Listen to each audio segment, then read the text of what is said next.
السلام علیکم ورحمۃ اللہ وبرکاتہ۔ الحمد للہ وکفا وسلام علی عبادہ الذین اصطفیٰ۔ اشہد ان لا الہ الا اللہ وحدہ لا شریک لہ واشہد ان محمدا عبدہ ورسولہ صلی اللہ علیہ وآلہ وسلم۔ اللہم صل علی محمد وعلی آل محمد کما صلیت علی ابراہیم وعلی آل ابراہیم انک حمید مجید۔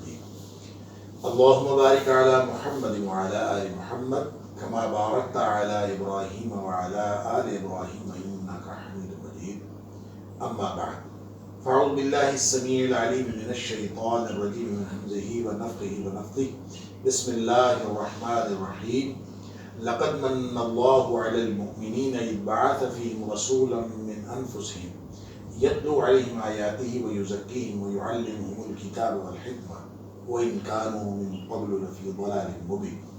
یقیناً اللہ کریم نے احسان فرمایا اہل ایمان کے اوپر جب انہی کے اندر انہی میں سے ایک رسول صلی اللہ علیہ وآلہ وسلم مبعوث فرما دیا۔ وہ رسول جو ان کے اوپر اللہ کی آیتیں تلاوت کرتے ہیں اور ان کا تزکیہ کرتے ہیں اور ان کو کتاب و حکمت کی تعلیم دیتے ہیں، اگرچہ اس سے پہلے وہ کھلی گمراہی میں تھے۔ ناظرین کرام، نبی اکرم صلی اللہ علیہ وآلہ وسلم کی بعثت اس دنیا کا، اس دھرتی کا ایک بہت ہی عظیم واقعہ ہے۔ اس واقعے کو آپ یوں لے لیجئے کہ آپ کا ورود مسعود، آپ کی تشریف آوری بھی ایک بہت بڑا انقلابی واقعہ ہے، لیکن دراصل نبی اکرم صلی اللہ علیہ وسلم کی بعثت اور آپ کی رسالت وہ واقعہ ہے جس نے اس پوری دھرتی کے اوپر پوری انسانیت میں انقلاب برپا کیا۔ اگرچہ نبی اکرم صلی اللہ علیہ وسلم کا جو ورود مسعود ہے، آپ کی جو تشریف آوری ہے، وہ بھی کوئی چھوٹا واقعہ نہیں ہے، وہ بھی بہت بڑا واقعہ ہے۔ نبی اکرم صلی اللہ علیہ وسلم کی تشریف آوری سے بھی جب ظاہر ربیع الاول کا مہینہ آتا ہے تو اس کا تعلق نبی اکرم صلی اللہ علیہ وسلم کے ذاتی طور پر اس دنیا میں ورود مسعود کے ساتھ ہے۔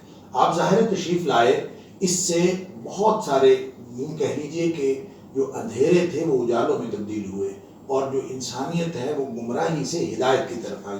لیکن یہ واقعہ نبی اکرم صلی اللہ علیہ وسلم کے ورود کا واقعہ نہیں ہے، بلکہ یہ نبی اکرم صلی اللہ علیہ وسلم کی بعثت کا واقعہ ہے۔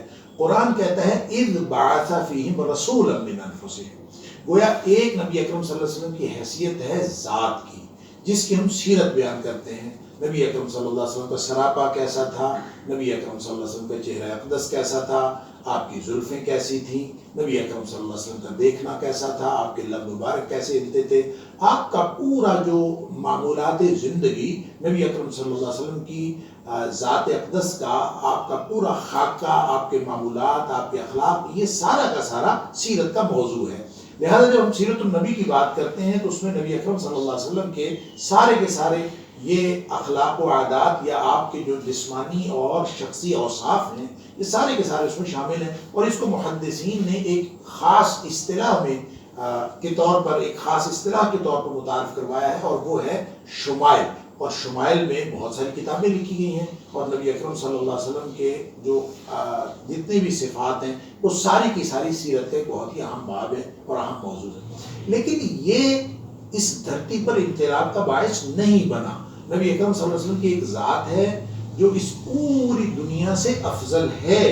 نبی پاک صلی اللہ علیہ وسلم کا وجود مسعود ساری دنیا سے افضل ہے، اس میں کوئی دوسری رائے نہیں ہے۔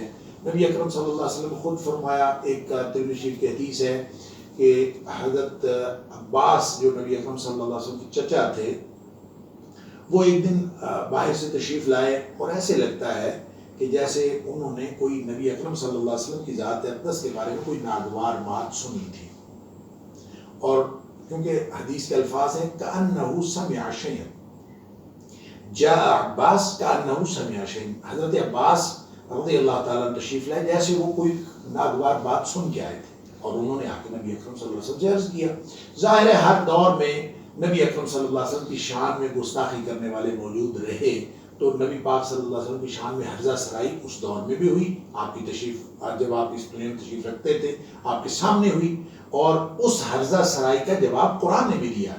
بہرحال جب وہ حضرت عباس رضی اللہ عنہ کوئی بات نبی کریم صلی اللہ علیہ وسلم کو بتائی تو آپ، راوی کہتا ہے، آپ منبر پر کھڑے ہو گئے، تشریف فرما ہوئے، فقام علی المنبر، آپ منبر پر کھڑے ہوئے اور آپ نے پوچھا من انا، صحابہ کرام تشریف فرما تھے، آپ نے پوچھا میں کون ہوں؟ سارے صحابہ نے بیک زبان ہو کے کہا انت رسول اللہ صلی اللہ علیہ وسلم، آپ اللہ کے رسول ہیں۔ لیکن اس موقع پر آپ کی حیثیت رسالت بتانا مقصود نہیں تھا، اس وقت اس موقع پر آپ کی ذاتی حیثیت بتانا مقصود تھا۔ لہذا نبی اکرم صلی اللہ علیہ وسلم نے فرمایا انا محمد بن عبداللہ بن عبد المطلب، میں عبد المطلب کا پوتا اور عبداللہ کا بیٹا محمد ہوں صلی اللہ علیہ وآلہ وسلم۔ پھر آپ نے اس کی وضاحت فرمائی، آپ نے فرمایا کہ ان اللہ تعالی خلق الخلق، جب اللہ نے مخلوقات کو پیدا فرمایا فجعلنی فی خیرہم، مجھے اللہ نے مخلوق کے اس حصے میں رکھا جو کائنات کا بہترین حصہ تھا، جو مخلوقات میں سے بہترین حصہ تھا، مجھے وہاں رکھا۔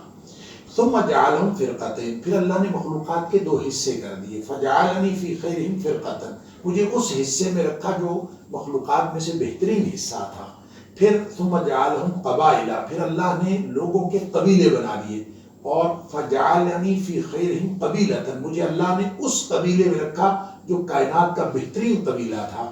ثم جعلہم بیوتا، پھر اللہ نے مخلوقات کے انسانوں کے چھوٹے چھوٹے گھرانے بنا دیے، فجعلنی فی خیرہم بیتا، پھر اللہ نے مجھے اس گھرانے میں رکھا جو کائنات کا بہترین گھرانہ تھا۔ یہ نبی کریم صلی اللہ علیہ وسلم نے وضاحت فرما کے فرمایا فَأَنَا خَيْرُهُمْ نَفْسًا وَأَنَا خَيْرُهُمْ بَيْتًا، اب میں گھرانے کے اعتبار سے بھی ساری کائنات سے بہترین ہوں، اور میں ذات کے اعتبار سے بھی اللہ کے بعد ساری کائنات سے بہترین ہوں۔ سبحان اللہ۔ گویا نبی کریم صلی اللہ علیہ وسلم نے جو کفار کی طرف سے، معاندین نبوت کی طرف سے حرزہ سرائی کی جا رہی تھی، آپ نے گویا اس کی ایک وجہ بھی بتا دی، سبب بتا دیا، چونکہ ہر شخص، ہر دشمن اور ہر دشمن گروہ چاہتا یہ ہے کہ وہ مخالف کے لیڈر جیسا لیڈر متعارف کروائے، مخالف کے جتنے بھی ان کو اس کی جو خصوصیات ہیں، جتنے بھی اوصاف ہیں، جتنی بھی خوبیاں ہیں، جتنے بھی اس کے ایسے نشانات ہیں جس میں وہ اپنی عظمت کا اظہار کرتا ہے، وہ اس کے مقابلے میں اتنی ہی عظمت لانا چاہتا ہے۔ چونکہ نبی اکرم صلی اللہ علیہ وسلم کی ذات اقدس ایسی کوئی ذات ہے ہی نہیں، اس لیے وہ ان کے مقابلے میں ایسی ذات لا نہیں سکتے، تو وہ اپنا انتقام کی آگ ٹھنڈی کرتے ہیں نبی اکرم صلی اللہ علیہ وسلم کی ذات اقدس کے بارے میں مختلف قسم کی حرزہ سرائیاں کر کے۔ لیکن اس حدیث سے یہ بہرحال معلوم ہوتا ہے کہ نبی کریم صلی اللہ علیہ وسلم کا وجود مسعود کس قدر اللہ کے بعد اس کائنات کی سب سے بزرگ اور سب سے بہترین ہستی ہے۔ اسی طرح آپ نے مسلم شریف کی حدیث ہے، واصلہ بن اسقا رضی اللہ تعالی عنہ جو راوی ہیں، انہوں نے بھی نبی کریم صلی اللہ علیہ وسلم کی بات روایت کی ہے کہ آپ نے فرمایا کہ ظاہر ہے انسان ساری مخلوقات میں سے اشرف ہے، اشرف المخلوقات ہے، وَلَقَدْ كَرَّمْنَا بَنِي آدَمَ، اللہ تعالیٰ قرآن میں فرماتا ہے۔ تو یہ جو اشرف المخلوقات ہے، اس میں انسانوں میں اللہ نے جو بہترین نسل پیدا کی ہے وہ ابراہیم علیہ السلام کی نسل ہے۔ ابراہیم علیہ السلام جد الانبیاء ہے، ان کی نسل سب سے بہترین نسل ہے۔ نبی اکرم صلی اللہ علیہ وسلم نے فرمایا کہ ان اللہ اصطفیٰ کنانۃ من ولد اسماعیل، اللہ نے ابراہیم علیہ السلام کی اولاد میں سے جو ایک بنی اسرائیل ہیں، ایک بنی اسماعیل ہیں، جو بنی اسماعیل ہیں ان کو ان میں سے چن لیا، اور بنی اسماعیل میں سے اللہ نے کنانہ کو چن لیا۔ پھر نبی کریم صلی اللہ علیہ وسلم فرمایا کنانہ میں سے اللہ نے قریش کو چنا، پھر اللہ کے رسول صلی اللہ علیہ وسلم فرمایا قریش میں سے اللہ نے بنو ہاشم کو چنا، اور پھر فرمایا وَاصْطَفَانِي مِن بنی ہاشم، پھر مجھے بنی ہاشم میں سے چن لیا۔ گویا نبی کریم صلی اللہ علیہ وسلم اللہ کے چنیدہ مصطفیٰ و مجتبیٰ ہے، ہر اعتبار سے آپ کا وجود مسعود وہ اللہ کے بعد اس کائنات کا سب سے بہترین وجود ہے۔ لیکن نبی کریم صلی اللہ علیہ وسلم کا وجود مسعود یا آپ کا ورود مسعود، اس کو احسان نہیں کہا جا رہا۔ لَقَدْ مَنَّ اللَّهُ عَلَى الْمُؤْمِنِينَ اِذْ بَعَثَ فِيهِمْ رَسُولًا مِّنْ أَنفُسِهِمْ، اللہ نے یقیناً احسان کیا اہل ایمان پر، کب؟ اِذْ بَعَثَ فِيهِمْ رَسُولًا مِّنْ أَنفُسِهِمْ، جب ان کے اندر ایک رسول مبعوث کیا۔ نبی اکرم صلی اللہ علیہ وسلم کی بعثت کب ہوئی؟ بچہ جانتا ہے، 40 برس عمر نبوت ہے، نبی کریم صلی اللہ علیہ وسلم کو 40 برس میں نبوت عطا ہوئی۔ گویا آپ کی جو حیثیت رسالت ہے وہ ہے وَإِن كَانُوا مِن قَبْلُ لَفِي ضَلَالٍ مُبِينٍ، اس سے پہلے انسانیت گمراہی میں تھی، نبی پاک صلی اللہ علیہ وسلم تشریف لائے، آپ ہدایت لے کے آئے۔ هُوَ الَّذِي أَرْسَلَ رَسُولَهُ بِالْهُدَىٰ ودین الحق لیظہرہ علی الدین کلہ.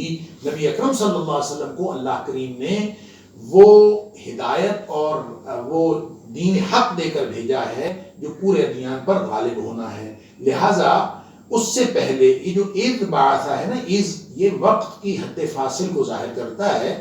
اس سے پہلے گمراہی تھی، نبی کریم صلی اللہ علیہ وسلم تشریف لائے، ہدایت آ گئی. اس سے پہلے اندھیرا تھا، آپ تشریف لائے، اس کے بعد اجالا ہو گیا. نبی اکرم صلی اللہ علیہ وسلم سے پہلے انسانیت آپس میں دشمنیوں میں بٹی ہوئی تھی. نبی پاک صلی اللہ علیہ وسلم تشریف لائے، فاصبحتم بنعمتہ اخوانا، آپ اللہ کے فضل سے، اللہ کے کرم سے سارے بھائی بھائی بن گئے. پہلے انسانیت گمراہی کی بلکہ تباہی کے دھانے پر پہنچ چکی تھی. قرآن کہتا ہے وَكُنْتُمْ عَلَى شَفَا حُفْرَةٍ مِّنَ النَّارِ، تم آگ کے گڑھے کے کنارے پہنچ چکے تھے. فَأَنْقَذَكُم مِّنْهَا، نبی کریم صلی اللہ علیہ وسلم تشریف لائے تو اللہ نے بچا لیا. فَأَنْقَذَكُم مِّنْهَا، تمہیں آگ کے گڑھے سے بچا لیا. لہٰذا بات سی سمجھ آئی، یہ جو ایک وقت کی حد فاصل ہے، یہ بات یہ پورا ایک انقلاب آفرین جو نبی پاک صلی اللہ علیہ وسلم کی سیرت کا پہلو ہے، جو آپ کی حیثیت رسالت ہے، یہ اس کو ظاہر کرتی ہے کہ نبی کریم صلی اللہ علیہ وسلم کی رسالت کے ساتھ جڑنے سے وہ اندھیرے چھٹتے ہیں، وہ گمراہیاں ختم ہوتی ہیں، انسان ہدایت کی منزل پا لیتا ہے جب وہ نبی اکرم صلی اللہ علیہ وسلم کی دی ہوئی تعلیم، آپ کی ہوئی تلاوت آیات، آپ کے کیا ہوا تزکیہ اور آپ کے سکھائی ہوئی کتاب کو اور حکمت کو جب انسان اپنا لیتا ہے تو یتلو علیہم آیاتہ ویزکیہم ویعلمہم الکتاب والحکمہ.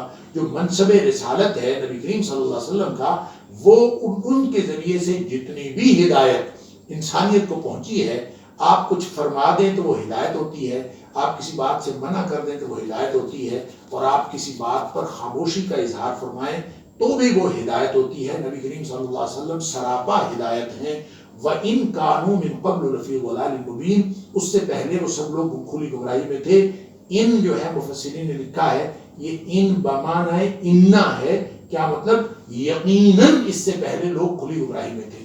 ہم قبل الاسلام عربوں کے حالات دیکھتے ہیں تو معاشرتی اعتبار سے، معاشی اعتبار سے، سیاسی اعتبار سے، اخلاقی اعتبار سے کون سا پہلو ہے شخصیت کا جس اعتبار سے وہ انفرادی اور اجتماعی طور پر جو گمراہی کے اور گھٹا ٹوپ اندھیروں میں وہ نہیں تھے، ہر اعتبار سے تو تھے. نبی پاک صلی اللہ علیہ وسلم تشریف لائے ہیں تو وہ دشمنیاں محبتوں میں تبدیل ہو گئیں جو کئی صدیوں تک چلتی تھیں، اور کئی قتل ہو جاتے تھے، اور آپس میں اخلاقی طور پر کسی قسم کا کوئی معیار نہیں تھا. وہ سارا کا سارا وہ چند سالوں کے اندر وہ سارا منظر ہی تبدیل ہو گیا.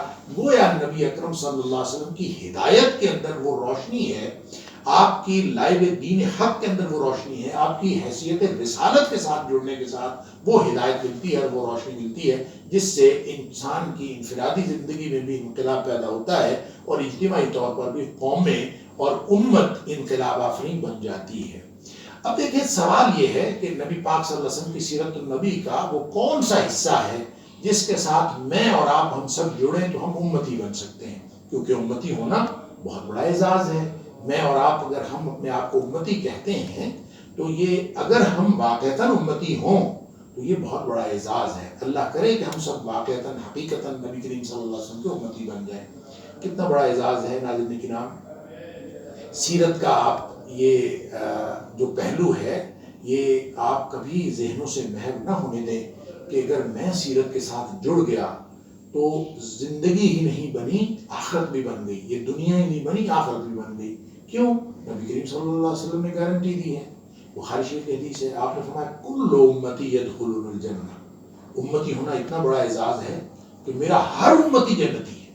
اللہ اکبر، یعنی صرف امتی ہوا جنتی ہوا، اور یہ اتنا بڑا اعزاز کسی اور امت کو نہیں ملا. ہر امتی جنتی ہے، لیکن ساتھ پھر فرمایا الا من ابا، سوائے اس شخص کے جس نے خود انکار کر دیا. کس بات سے انکار کر دیا؟ امتی ہونے سے یا جنتی ہونے سے؟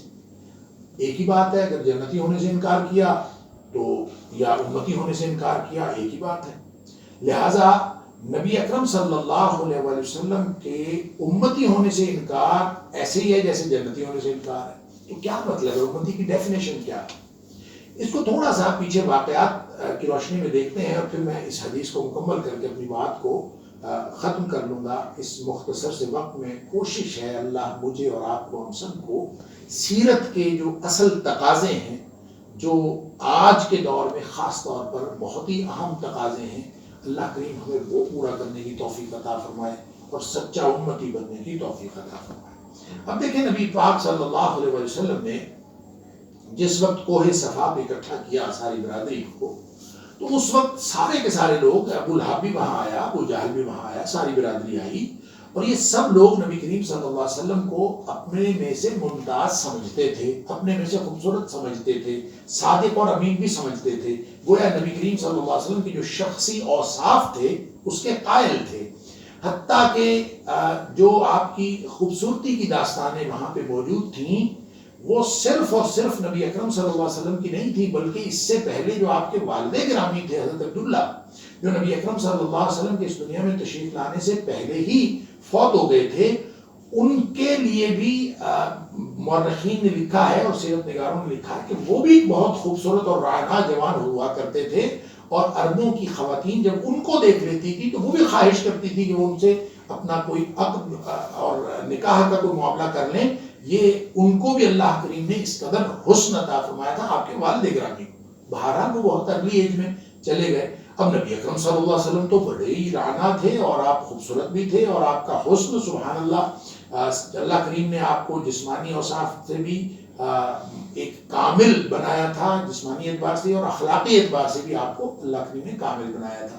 لہذا جب آپ نے کوہ صفا پہ اکٹھا کیا ہے ساری برادری کو، اور آپ نے دین کی اور رسالت کا پیغام پہنچانے کے لیے اور دین کی ذمہ داری ادا کرنے کے لیے جو اللہ کی طرف سے ملی تھی، بلغ ما انزل الیک، کہ آپ میری طرف سے جو کچھ آپ پر نازل ہوا ہے آپ اس کو آگے پہنچائیے، تو آپ نے کوہ صفا پہ اکٹھا کر کے آپ نے جب پہلی بات پوچھی تھی کہ میں اگر یہ کہوں کہ یہ جبل بو قبیس کے پیچھے لشکر چھپا ہے اور وہ لشکر تمہارے اوپر حملہ آور ہونے والا ہے تو تمہارا کیا خیال ہے؟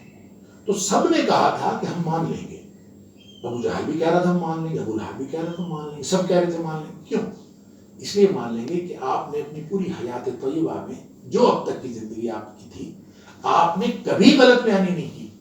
جب نبی اکرم صلی اللہ علیہ وسلم نے کبھی غلط بیانی نہیں کی، اور یہ قرآن نے دلیل کے طور پر بتایا ہے فقد لبثت فیکم عمر، میں نے تمہارے اندر ایک عمر گزاری ہے، ایک زندگی گزاری ہے. کہ نبی پاک صلی اللہ علیہ وسلم کا کردار جو ہے وہ تو دلیل ہے آپ کی رسالت کی حقانیت کی. بہرحال انہوں نے کہا کہ مان لیں گے، اس لیے مان لیں گے کہ آپ نے کبھی وہ غلط بیانی نہیں کی. وہیں اسی موقع پر چند لمحے بعد نبی اکرم صلی اللہ علیہ وسلم نے رسالت کی بات کی.